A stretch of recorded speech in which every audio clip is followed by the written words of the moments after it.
Look, the media has attacked President Trump's mental fitness in the wake of the release of the book Fire and Fury. And this morning, the president is responding. That's right. He responded just minutes ago on Twitter saying this: now that Russian collusion, after 1 year of intense study, has proven to be a total hoax on the American public, the Democrats and their lapdogs, the fake news mainstream media, are taking out the old Ronald Reagan playbook and screaming mental stability and intelligence.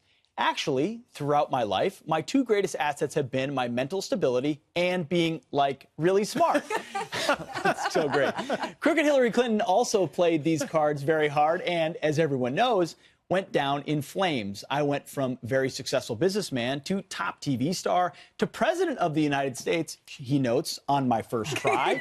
I think that would qualify as not smart, but genius, and a very stable genius at that.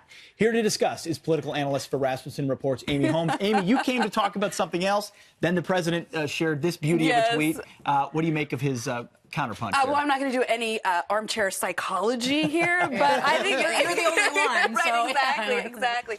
But I think if we, anyone who followed Donald Trump throughout his entire adult life has seen a man who lives large, who talks big, who likes to stir things up, mix things up, keep people off balance. And that's what he's doing as president of the United States. Absolutely. Also, Katie Tur of MSNBC, we listened to that soundbite earlier, and she said, isn't it remarkable that we're talking about President Trump's mental state? But isn't that precisely what she wants to talk about? It is, and I can tell you in Ms. Tur's case that she mentioned this to me many months ago, long before Fire and Fury, hit book stands. This has been something that journalists have been trying to attack, the president about for quite a long time. There's nothing new here. There's nothing new there, but are they so off balance that they can't wrap their brain around? Are you calling them crazy? No, I said off balance. That they can't understand. He's getting his own armchair out. Someone who would, yeah, you're right. Someone who would be so outside the box and disruptive to the system that they're invested in that they have to call him crazy or unstable. I think that's a lot of it. And, President Trump, let's face it, he is a bit of an enigmatic guy. What is he going to do next? How is he thinking about these problems? And as I say, he keeps people guessing. And journalists, they don't like that. They like to think that they're the smart ones in the room. Not unlike, if we're going to get to Fire and Fury, some of the people who were slinging mud at the President of the United States. Well, and journalists, many journalists, Pete's pointing out, are taking the book for what they want. But the book actually has some falsehoods in it, and that's what we were originally going to talk to you about, which is the premise being that the president didn't want to win this, the didn't think that he would, didn't think they could, and all that stuff, and even I believe we have Michael Wolff talking about actually what he did to get the story. Let's quickly take a listen to him.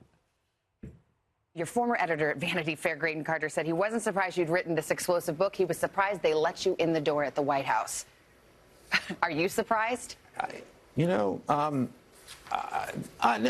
a nice guy. I go in. Did you flatter your way in? I certainly said what was ever necessary to get the story. So he sweet talks his way in, writes a book, and there are falsehoods. Oh, it's all off the record. Yeah. Exactly. What he said necessary, which could have been, which is this isn't going in my book. But listen, I talked with one of President Trump's pollster, John McLaughlin, about some of the claims in this book. He says it is categorically false that Steve Bannon was the only one who thought that Trump could win. In fact, he and other pollsters working on the campaign were having conference calls with Jared Kushner about, listen, we're expanding the electoral map. The gap between these two candidates is narrowing. We have a really great shot at this. John also told me that his firm, they stopped polling in Ohio a week before Election Day because they were getting such great numbers. Sunday before Election Day, they were on a conference call talking about we can really win this thing. And he said, quote, Trump busted his butt to barnstorm more states because it was looking so good. So are they willing to, so-called journalists willing to lower their standards because it fits their narrative?